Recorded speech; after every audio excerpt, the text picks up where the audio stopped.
کڑک جس کو کہتے ہیں، یہ کیا ہے؟ یہ بجلیاں جو چمکتی ہیں اس کے متعلق کیا ہے؟ بارشوں کے موسم میں یا دیگر موسموں میں آپ دیکھتے ہوں گے کبھی آسمان پر اتنی تیز چمک پیدا ہوتی ہے اور پھر اس کے بعد بہت سخت ہیبت ناک آوازیں آتی ہیں، بھڑ بھڑ بھڑ کی آوازیں. یہ کیا ہے؟ ہماری زندگی اسی طرح کے سفر سے گزرتی رہتی ہے، ہمیں بھی انتظار ہونا چاہیے. یہ ضروری نہیں ہے کہ رات قائم ہو گئی ہے تو رات ہمیشہ رہنے والی ہے. سورج کو نکلنا ہے، اجالے کو آنا ہے. چاند کو اگر گہن لگ گیا تو ایسا نہیں کہ برسوں چاند گہن لگا رہے گا، چھٹنا ہے اور آب و تاب سے اسے پھر چمکنا ہے. یہ نشیب و فراز زندگیوں میں آتے رہیں گے، کسی کو لمبے دنوں تک تکلیفیں. نبی پاک صلی اللہ تعالی علیہ وسلم شعب ابی طالب کی گھاٹی میں 3 سال قید کا زمانہ گزارے ہیں. سوشل بائیکاٹ تھا مکہ والوں کا ایسا کہ پہرا بٹھا دیا گیا تھا کہ کوئی کھانے پانی کی چیزیں بھی حضور تک نہ جانے پائیں. چمڑے کھائے، پتے کھائے 3 سال. پھر قریش کے ہی لوگ جو کافر تھے، ایمان والے نہیں تھے، ان میں سے ہی کچھ عقل والے تھے، ان کو رحم آیا. اس میں جبیر بن مطعم نام کا ایک شخص تھا، اور بھی کئی لوگ تھے. یہ آ کر کے مکہ میں حرم پاک میں وہ ایگریمنٹ انہوں نے پھاڑ ڈالا جو حضور پاک صلی اللہ تعالی علیہ وسلم کے بائیکاٹ کے متعلق سارے مکہ والوں نے مل کے بنایا تھا. حالات ایسے تھے کہ حضور پاک صلی اللہ تعالی علیہ وسلم کے سارے گھر والے اس تکلیف سے گزرتے رہے. لیکن کیا یہ شعب ابی طالب کی گھاٹی کا قید ہمیشہ رہا؟ وہاں سے نکالا گیا. ہجرت کے بعد اللہ تعالیٰ نے آپ کو قرار عطا کہ ہماری زندگیاں اسی طرح سے گزرتی رہتی ہیں. بس اللہ تبارک و تعالیٰ کی ذات سے لو لگائے رہیں اور انتظار کرتے رہیں کہ وہ کب ہم پر دروازے رحمت کے کھولے گا، کب ہمارے لیے اجالے لائے گا. لیکن آس و یاس اسی ذات سے لگائے رکھیں. ایک آیت آج ہم نے تلاوت کی ہے سورہ رعد میں. سورہ رعد جو ہے یہ 13ویں پارے میں آئی ہوئی سورہ ہے. اس سورہ کے متعلق یاد رکھ لیجئے، بڑی فضیلت والی سورہ ہے. اور جب کسی کے نزع کا وقت آ جائے اور روح نکلنے میں تکلیف بڑھ جاتی ہو تو فرمایا گیا کہ اس کے سرانے کے پاس سورہ رعد کی تلاوت کرے، اس کی روح آسانی سے نکل جائے گی. یعنی نزع میں آسانی، سکرات کے وقت آسانی کے لیے سورہ رعد کی تلاوت سرانے کے پاس کی جاتی. یہ 13ویں پارے میں موجود ہے. رعد کا مطلب ہے یعنی بجلی جو چمکتی ہے، یہ رعد ہے. کڑک جس کو کہتے ہیں. یہ کیا ہے؟ یہ بجلیاں جو چمکتی ہیں اس کے متعلق کیا ہے؟ بارشوں کے موسم میں یا دیگر موسموں میں آپ دیکھتے ہوں گے کبھی آسمان پر اتنی تیز چمک پیدا ہوتی ہے اور پھر اس کے بعد بہت سخت ہیبت ناک آوازیں آتی ہیں، بھڑ بھڑ بھڑ کی آوازیں. یہ کیا ہے؟ یہ کیا ہے؟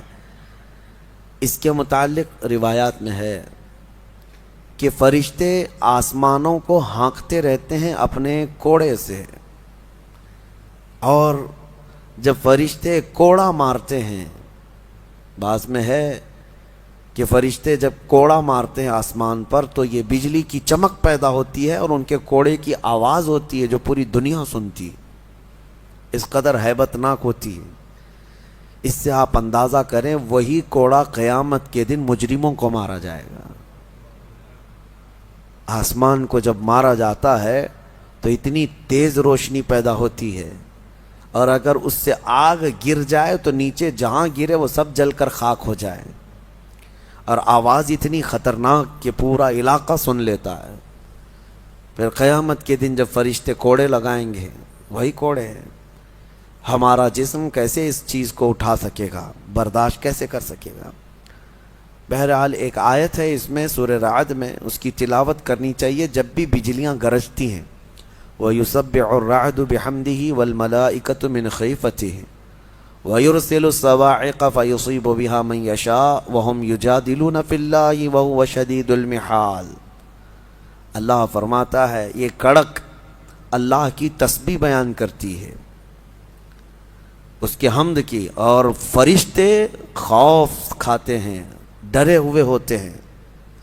اور اللہ فرماتا ہے یہ بجلیاں اللہ چھوڑ دیتا ہے، جسے چاہے جا کر کے لگ جاتی ہیں۔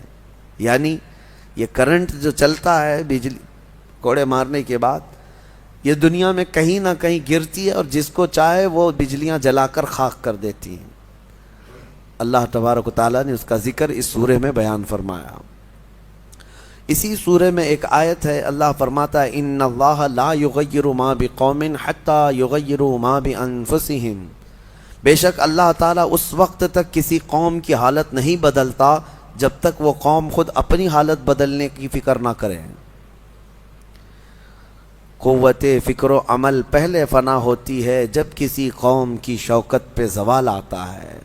سچ کہا ہے، سوچنے سمجھنے اور بدلنے کی طاقت جب ختم ہو جاتی ہے آدمی کی، تب وہ زوال پذیر ہوتا ہے، گرنے لگتا ہے۔ جس کو یہ فکر ہے کہ مجھے بدلنا ہے، اللہ تعالیٰ کی طرف سے اس کے لیے دروازے اور کھولے جاتے ہیں۔ کچھ لوگ یہ سوچتے ہیں یہاں بیٹھ کر کے میں متقی بن جاؤں، میں بیٹھ کر کے اللہ کا ولی بن جاؤں، میں کچھ کام نہ کروں اور مجھے ہر گناہ سے بچنے کی عادت ہو جانا چاہیے۔ ایسا کیسے ہوگا؟ تمہیں شوگر سے بھی بچنا ہے اور بی پی سے بھی بچنا ہے، لیکن روز 1 کلو شکر بھی کھاتے ہو، 1 کلو نمک بھی کھاتے ہو، کیسے ہوگا؟ تمہارا خود کا عمل، تمہاری کوشش جب تک نہ ہوگی، اللہ تعالیٰ فرماتا ہے ہم نہیں بدلیں گے ان کی حالتوں کو۔ اور جب تم بدلنا چاہو گے تو اللہ کیسے بدلتا ہے پتہ ہے؟ اللہ اکبر، حدیث قدسی ہے، اگر تم ایک بالش بڑھ کر کے آؤ گے، اللہ فرماتا ہے 10 قدم بڑھ کر کے تجھے لے لے گا۔ اللہ کی رحمت 10 قدم آگے بڑھ کر تجھے لے لے گی۔ تم چل کر کے آؤ گے تو اس کی رحمت دوڑ کر کے لے لے گی، لیکن شرط ہے کہ تم بدلنا چاہو۔ تم نے اگر جس دن یہ ارادہ کر لیا، عزم کر لیا، اللہ کی طرف سے مزید دروازے کھولے جاتے ہیں۔ لوگ یہ کہتے ہیں نا توبہ کرنے کے بعد بھی پھر وہی ہوتا ہے، چھوٹتا نہیں۔ مسئلہ توبہ کا یہ نہیں ہے کہ گال پہ تھپڑ مار لینا، توبہ کا یہ ہے عزم کرنا، پکا ارادہ کرنا، اور اللہ سے یوں عرض کرنا کہ تیرا وعدہ ہے کہ جو بدلنا چاہے، جو بڑھنا چاہے تو اسے بدل دے گا، میں بدلنے کے لیے آگے بڑھ رہا ہوں مولا، اب تو رحمتیں بھیج۔ پھر دیکھو کیسے نہیں بدلتے۔ اللہ تمہیں توبہ پر دوام عطا کرے گا، پھر کبھی بھی قدم پھسلے گا اللہ تمہارے لیے مدد نازل فرمائے گا۔ زندگی ہے، آخری سانس تک کچھ نہ کچھ خطائیں ہوتی رہتی ہیں، قدم جب بھی پھسلے گا لیکن مولا تمہیں توبہ کی توفیق ضرور عطا کرے گا۔ اسی لیے کوشش پہلے خود کے بڑھنے کی ہو، خود کے بدلنے کی ہو۔ ایک بات یاد رکھیں، ہمارے معاشرے میں اچانک کوئی ہوا نہیں آئے گی جو سب کو پرہیزگار بنا کے چلی جائے گی۔ ہمارے محلے میں کبھی ایسی بارش نہیں ہو جائے گی کہ اس بارش میں جتنے بھیگ جائیں گے سب اللہ کے ولی بن جائیں گے، نہیں، پرٹیکولر ہر ایک کو بدلنے کی کوشش کرنی ہوگی، تبھی انقلاب آتا ہے۔ ایک ایک آدمی بدلنے کی سوچے اور پھر دیکھے انقلاب آتا ہے۔ ریولیوشن یوں ہی آتا ہے، لوگوں کی چینجنگ سے آتا ہے۔ میں آپ کو بتاؤں، بدلنا چاہے تو اللہ تعالیٰ کیسے بدلتا ہے۔ آپ نے سنا ہے بشر حافی کے متعلق، بغداد میں شراب کا کام کرتے تھے، شراب کا کاروبار تھا۔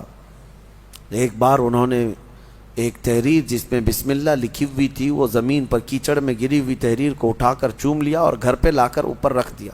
اللہ کو یہ ادا پسند آئی، اور اس کے بعد اس زمانے میں موجود ایک بزرگ کے خواب میں میرے آقا صلی اللہ علیہ وسلم تشریف لائے اور کہا جاؤ بشر کو اللہ کا سلام پہنچاؤ، جبکہ وہ شراب کا اڈا چلاتے تھے۔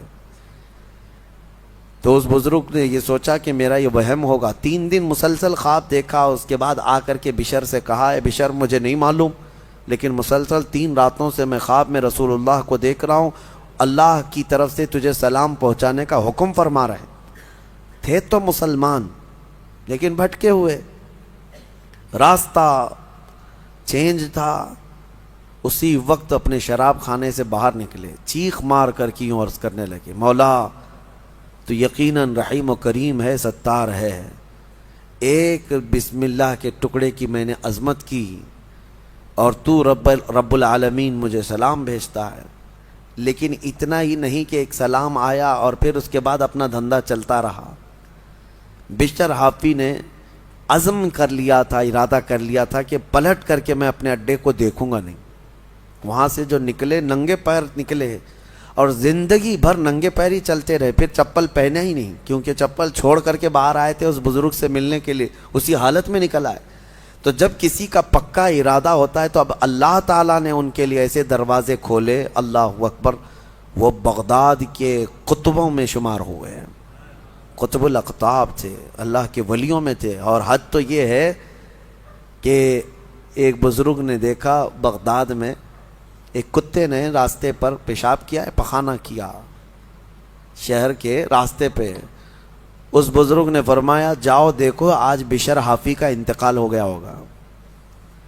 تو لوگ جا کر کے معلوم کیے تو صحیح میں اسی دن حضرت بشر حافی کا انتقال ہوا تھا. اس بزرگ سے پوچھا گیا آپ کو کیسے خبر ہوئی؟ کہا کہ جب تک بشر حافی زندہ تھے پورے بغداد کے کسی راستے پر کوئی جانور پیشاب و پخانہ نہیں کرتا تھا، اس لیے کہ وہ ننگے پیر چلا کرتے تھے. اللہ نے ہر راستے کو ان کے لیے پاک کر رکھا تھا. یہ ہے رحمت الہی. جب بدلنا چاہے بندہ، مولا اس کے پیروں کو بھی چلنے کے لیے پاک راستے عطا کرتا ہے. میرے عزیزو، اسی لیے اعلیٰ حضرت نے ترجمہ بھی کیا کیا، اہدنا الصراط المستقیم کا. کیا اللہ تو سیدھا راستہ دکھا نہیں، چلا. کیونکہ اب میں چلنے کی کوشش کر رہا ہوں، میں آ گیا ہوں، نماز میں آیا ہوں، یہ سیدھا راستہ ہی تو ہے. لیکن اب آگے اے مولا تو چلا. جس کی بھی یہ دعا قبول ہوئی مولا کریم اس کو آخری سانس تک ہدایت پر رکھے گا، چلائے گا. لیکن میرے عزیزو، بنیاد یہی ہے. قرآن کی یہ آیت ہمیں بتاتی ہے تمہاری طرف سے شروعات ہو، پھر اللہ کریم کی طرف سے رحمتیں کھل جائیں گی. گھر میں بیٹھ کر کے صرف لوگ جو آسان نسخے چاہتے ہیں، واٹس ایپ میں دیکھو ابھی وظیفے بھرے ہوئے ہوں گے ہر جگہ سے. انسٹا میں، واٹس ایپ میں اتنے وظیفے آتے ہیں جو اللہ کے ولی بنا دیں گے 2 گھنٹے کے اندر. یہ پڑھنے سے وہ ہو جائے گا، وہ پڑھنے سے یہ ہو جائے گا. دوسروں کا مال کھاتے رہو اور وظیفے کرتے رہو، لوگوں کو ٹوپی ڈالتے رہو اور یہاں 100 وظیفے پڑھتے رہو. ان وظیفوں کا اثر نہیں ہوگا. تمہارے اندر سے تبدیلی ہو. حرام کھا کر کے تم 1000 بار بھی پڑھتے رہو تو تمہاری زبان سے کوئی جملہ آسمان تک نہیں جائے گا. تمہیں ان تمام چیزوں کو چھوڑ کر کے پھر دیکھو. آپ کو پتہ ہے محبوب الہی رحمۃ اللہ علیہ کے پاس ایک شخص آیا، کہا میری بیٹی کی شادی ہونی ہے، کچھ دے دیجئے. انہوں نے کہا جا باہر کچھ ڈھیلے پڑے ہوں تو لے آؤ. وہ 3 ڈھیلے لے آیا. آپ نے کچھ پڑھ کر کے دم کیا، لے جا اس کو. اس نے دیکھا ڈھیلے دیے، لیکن باہر آ کر دیکھا تو وہ سونے کے تھے. اس کو لے جا کر کے اس نے اپنی بیٹیوں کی شادی کی. کافی قیمت والے تھے اس وقت سونے کے ڈھیلے، لیکن محبوب الہی نے 3 بار قل هو اللہ احد ہی پڑھا تھا. بس صرف 3 بار قل هو اللہ احد کا سورہ پڑھ کر کے دم کر کے دے دیا تھا، لے گا جاؤ. اب اس نے بیٹیوں کی شادی تو کی، لیکن نسخہ تو ہاتھ میں آ گیا تھا نا. گھر میں بہت سارے ڈھیلے جمع کر لیا، بہت سارے پتھر اور اینٹ بھی لا کر کے بیٹھا اور رات میں قل هو اللہ احد پڑھنے لگ گیا. 3 بار تو چھوڑو، 100 بار ہو گئے. آنکھ کھول کر کے دیکھتا تھا وہ ڈھیلا ڈھیلا ہی تھا، بدلتا ہی نہیں تھا. 1000 بار ہو گیا سورہ اخلاص، 1000 بار کے بعد بھی وہ ڈھیلے ویسی رہے. وہ دوسرے دن اٹھ کر کے آیا، سوچا کہ پتہ نہیں اور کیا پڑھے تھے. پوچھا محبوب الہی سے کہ آپ کیا پڑھ کر کے مجھے دیے تھے؟ کہا 3 بار قل هو اللہ احد کا سورہ پڑھ کے دیا تھا. کہا میں 1000 بار پڑھا، ابھی بھی ڈھیلا ہی ہے. تب آپ نے فرمایا تھا تیری زبان اور ہے، میری زبان اور ہے. اللہ کریم اس کے ان بندوں کی ہر بات کی لاج رکھتا ہے جو اس کے لیے بدل جاتے ہیں، اس کے لیے چھوڑ دیتے ہیں ہر چیزیں. یقیناً آج آپ کے لیے بھی بہت ساری ہیں دعائیں، آپ کی مستجاب ہوں گی. اللہ آپ کی زبان میں اثر عطا کرے گا. اس کے لیے کچھ چیزیں چھوڑنے کی کوشش کرو.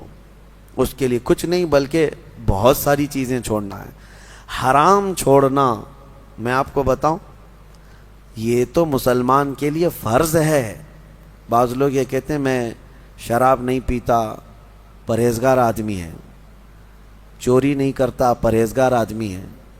جوا نہیں کھیلتا، پرہیزگار آدمی. نہیں، شراب نہیں پیتا، جوا نہیں کھیلتا، چوری نہیں کرتا، پرہیزگار نہیں، مسلمان ہے بس.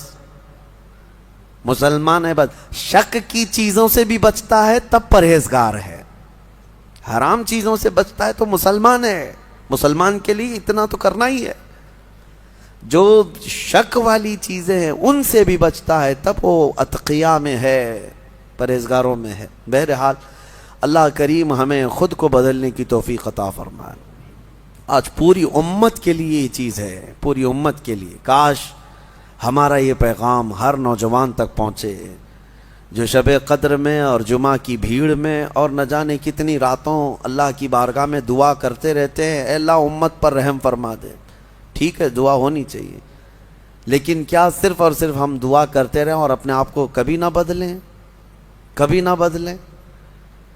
جتنے لوگ اس بھیڑ کی دعا میں شامل ہوتے ہیں تو پھر وہ اپنے آپ کو تبدیل کیوں نہیں کرتے؟ اللہ کی بارگاہ میں مانگ کر تو جاتے ہیں بھیک، فجر میں نہ نمازوں میں ان کا کوئی شمار ہے، نہ پھر رمضان کے احترام میں ان کا کوئی حصہ ہے.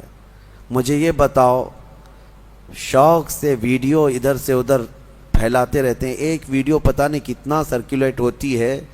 ابھی میں دیکھ رہا تھا ایک امام کو کچھ آتنکی بھگوا لوگ چاقو سے ایسے قتل کر رہے ہیں، بے دردی کے ساتھ مار رہے ہیں، خون بہہ رہا ہے، داڑھی بھی کاٹ دیا، سب کچھ کر رہے ہیں، اور یہ سارے واٹس ایپ پہ گھومتی رہتی ہے ویڈیوز.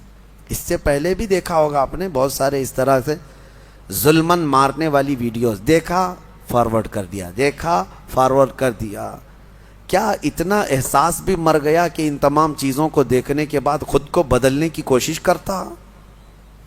شاید یہ میرے شامت اعمال کی وجہ سے یہ حالات بنتے چلے گئے ہیں. کتے آج شیروں کی طرح کام کرنے لگ گئے ہیں. وہ ہیں کتے لیکن وہ ڈرا رہے ہیں ایسے جیسے کہ شیر ہوں، اور جو محمد عربی کے شیر تھے وہ ایسے سوئے ہوئے ہیں، ایسے سوئے ہوئے ہیں کہ وہ بدلنا نہیں چاہتے. اسی لیے شاعر نے بہت پہلے ایک بات کہی تھی، جگہ جگہ کے تھک چکے ہیں تمہیں یہ ہنگامے ہیں. یہ روز جو ہنگامے ہو رہے ہیں یہ روز جگا رہے ہیں، اور یہ ہنگامے ہی تھک چکے اب تم کو جگہ جگہ کے. نشاط لذت خواب گراں بدل ڈالو، غلط روی سے منازل کا بہت بڑھتا ہے، مسافروں روش کارواں بدل ڈالو.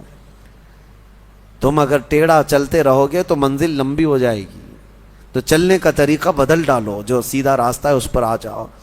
کیا اس بات پہ حیرت نہیں ہوتی ہماری بچیوں کی عزت لوٹ لی جاتی، ہماری خانقاہیں برباد ہوئیں، مسجدوں کو توڑ کر کے مسمار کر دیا گیا، لوگ خوشی سے وائرل کر رہے ہیں. چند دنوں پہلے لوگ ایک ویڈیو پھیلا رہے تھے کہ ماہم درگاہ کے پیچھے ایک چلہ تھا، اس کو بلڈوزر سے تہس نہس کر دیا گیا، فلاں کی وجہ سے ہوا، فلاں کی وجہ سے ہوا. ارے لاکھوں مسلمان تم ویڈیو فارورڈ کرنے کی ڈیوٹی تمہیں ملی ہوئی ہے. احساس تک نہیں ہوتا تمہارے شعار اسلام کس طرح سے ایک کے بعد دیگرے ختم کیے جا رہے ہیں. کسی مینار کو گرا کر کے کچھ بھگوے اس پر آتنکی جھنڈے لگائے، اور کسی بھی طرح سے تمہارا استحصال ہو رہا ہو، بچے مارے جا رہے ہیں. آن دا اسپاٹ شوٹ کیا گیا نوجوانوں کو، 16 سال کے بچے. ہم جھارکھنڈ میں جا کر کے دیکھ کے آئے، ان کو پوچھنے والا کوئی نہیں. آپ کو پتہ ہے چند دنوں پہلے ایک راجستھان میں ادے پور میں قتل ہوا تھا، مرڈر ہوا تھا، پوری میڈیا لگی ہوئی تھی اس کے. کیوں؟ اس لیے کہ قتل کرنے والے 2 مسلمان چہرے تھے، اور ایک امام کو مسجد کے کمرے کے اندر گھس کر کے سارے مار رہے ہیں، اور چہرہ سب صاف ہے ویڈیو میں. چاقو سے اتنا حملہ کر رہے ہیں، اتنا حملہ کر رہے ہیں. بتاؤ ان کو کون بتاتا ہے؟ کون سی میڈیا؟ اس کی وجہ یہی ہے کہ انہیں پتا ہے کہ یہ مسلمان ابھی کچھ نہیں کرنے والے. ابھی میں دیکھ رہا تھا ہمارے صوبہ کرناٹک میں الیکشن ہونے جا رہے ہیں، اور اس الیکشن میں ایک طرفہ باتیں ہیں. میں یہ باتیں کیوں کہہ رہا ہوں آپ کو بتاتا ہوں کہ احساس کہاں چلا گیا ہمارا کہ ہم ہر چیز اب سہنے لگ گئے اور بدلنا ہی نہیں چاہتے. مسلمانوں کا ایک ریزرویشن تھا 4% غالباً، وہاں پہ 4% یا جتنا بھی تھا، اور بیٹھ کر کے پارلیمنٹ میں، صدن میں سارے لوگوں نے فیصلہ کر لیا مسلمانوں کو کا ریزرویشن کینسل، ختم. مسلمانوں کا ریزرویشن ختم کر کے وہ دلت طبقے کے کئی برادریوں میں اس کو تقسیم کر کے دے دیا گیا. میں بات بتا رہا ہوں، مجھے کسی ریزرویشن کی ضرورت نہیں، لیکن کیسے یہ درندے ننگا ناچ ناچتے ہیں اور سارے لوگ ہمارے منظر دیکھتے رہتے.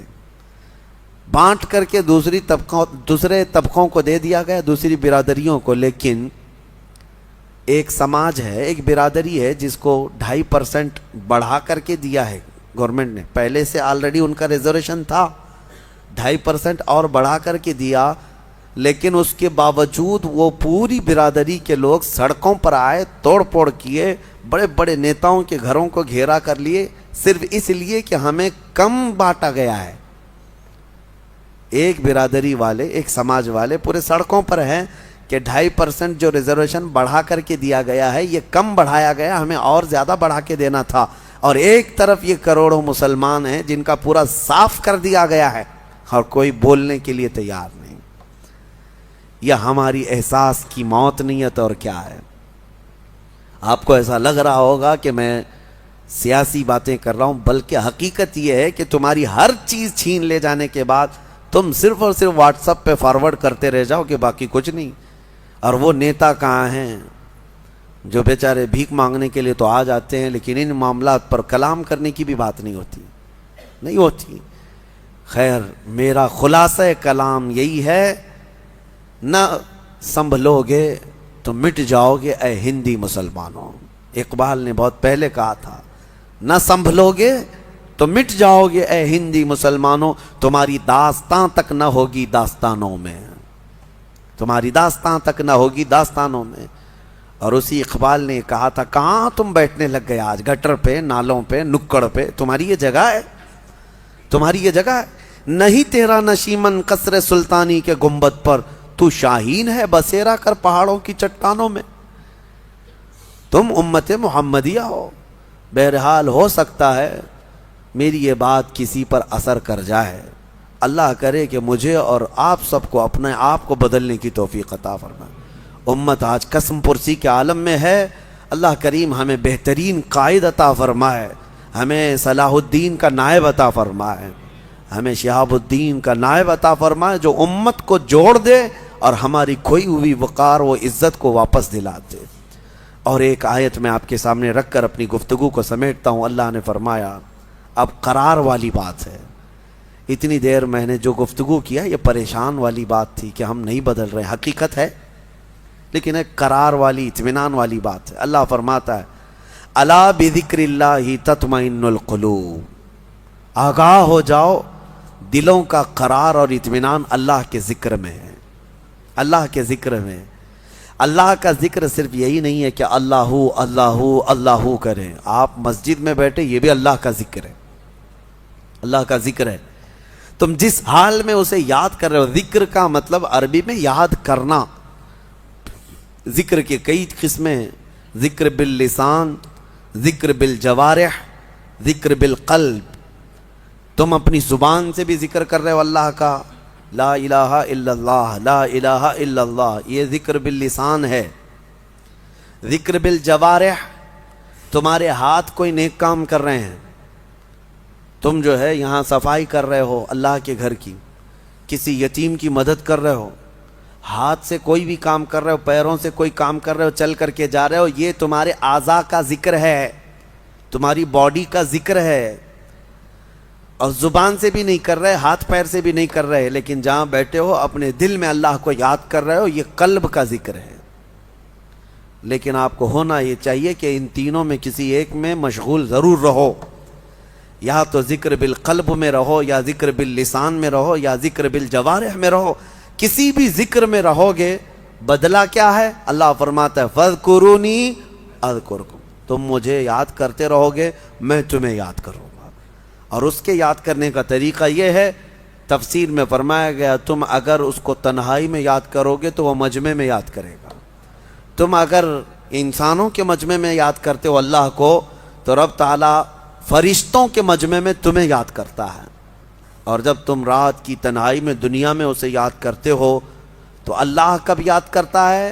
جب تم قبر کی تاریک وادی میں پہنچ جاؤ گے, رب تبارک و تعالیٰ تمہارے چرچے فرمائے گا. یاد کرنے کا مطلب یہاں پر چرچا کرنا, ذکر. ہاں یاد تو ہم کرتے ہیں لیکن اللہ چرچا کرتا ہے.